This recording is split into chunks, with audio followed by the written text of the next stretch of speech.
किरण और अभिषेक एक ही कॉलेज में पढ़ते थे। दोनों एक कॉमन फ्रेंड ने उनकी मुलाकात करवाई थी। पूरा ग्रुप साथ में घूमते फिरते खाते पीते रहते थे। पर किरण और अभिषेक की नज़दीकियाँ बढ़ने लगी। देखते ही देखते उनको एक दूसरे से प्यार हो गया।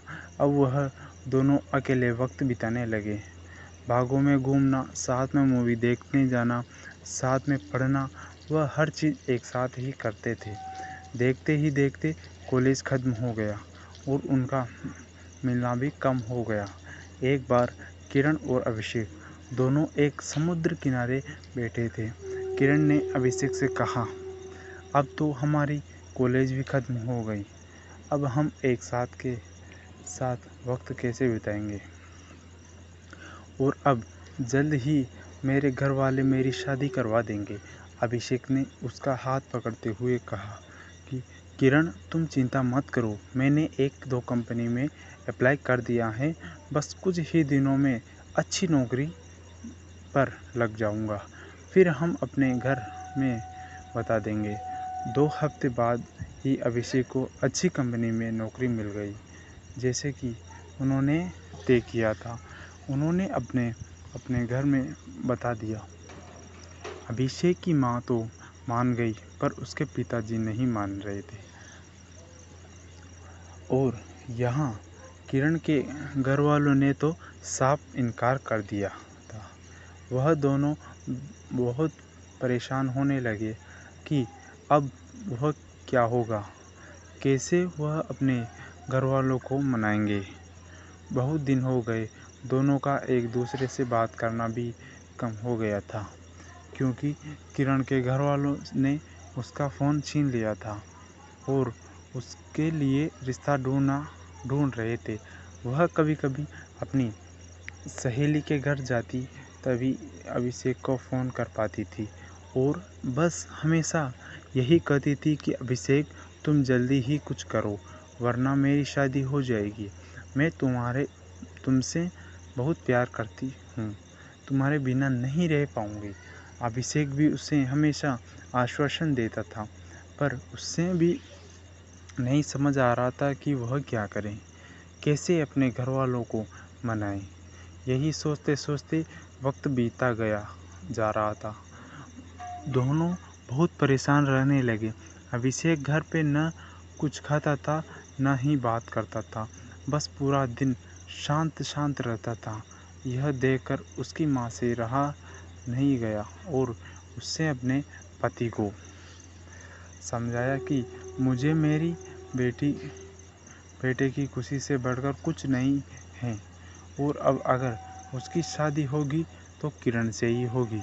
अब आप कल ही उसके घर जाके उसके माँ से बात करो। अगले ही दिन अभिषेक के पापा किरण के घर गए और किरण के माँ बाप से बात की और उन्हें समझाया कि हमारे बच्चों की खुशी में ही हमारी खुशी होगी। मेरा बेटा एक अच्छी कंपनी में काम करता है और उसकी तनख्वाह भी अच्छी है। वह आपकी बेटी को खुश रखेगा।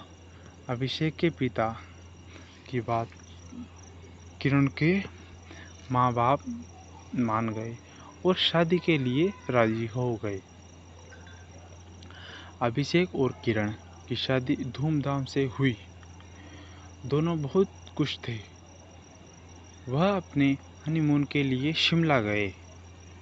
हनीमून से लौटते ही अभिषेक अपने काम पे लग गया। दोनों की ज़िंदगी हंसी खुशी बीत रही थी। उनकी शादी को अब 2 साल होने वाले थे, पर उन्हें अभी तक बच्चा नहीं हुआ था। घर वाले, रिश्तेदार, सब लोग किरण से हमेशा यही सवाल पूछते थे कि खुशखबरी कभी दे रही हो, पर वह हमेशा मुस्कुराकर बात टाल देती थी। अभिषेक और किरण भी बच्चा चाहते थे, पर उन्हें वो नहीं रहा था। बहुत डॉक्टर को दिखाया, सब टेस्ट भी करवाए, लेकिन कुछ फ़ायदा नहीं हुआ।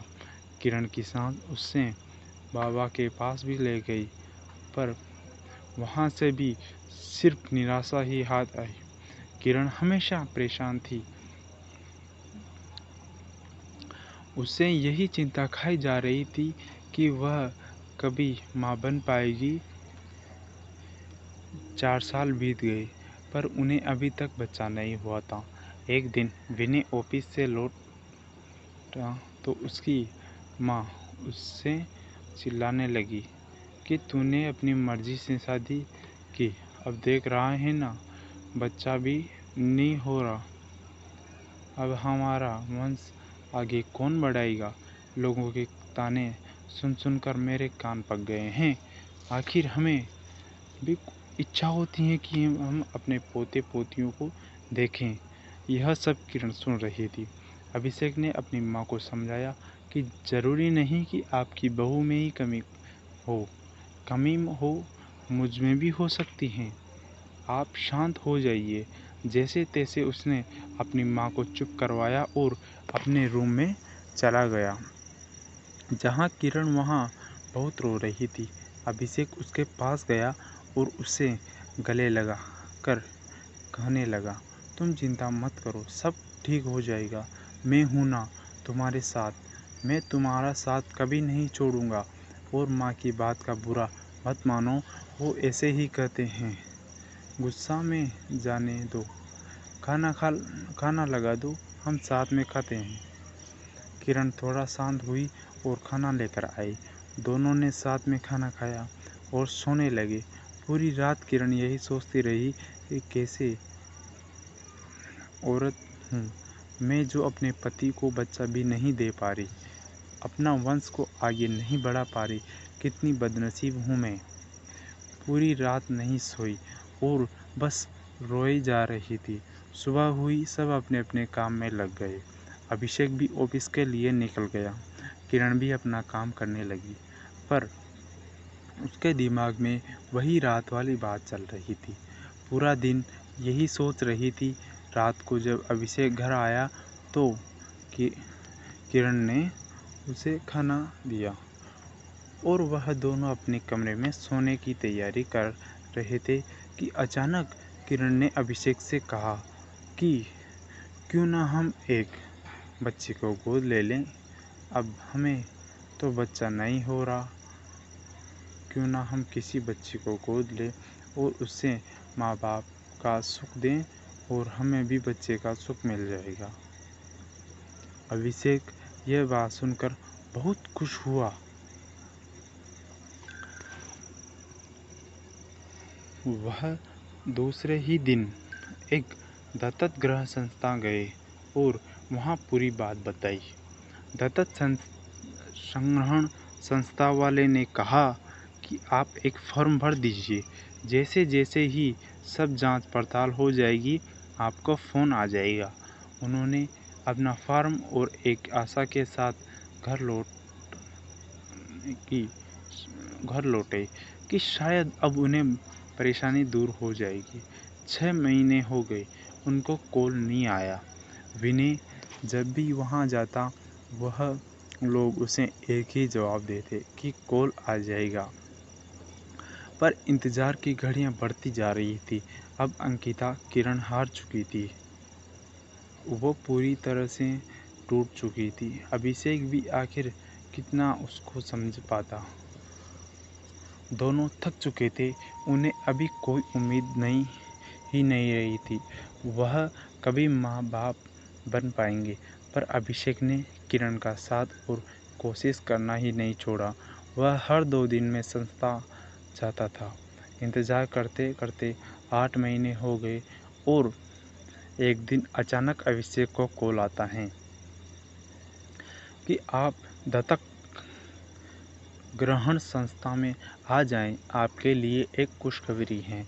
उसने तुरंत किरण को फ़ोन करके दत्तक ग्रहण संस्थान आने के लिए कहा।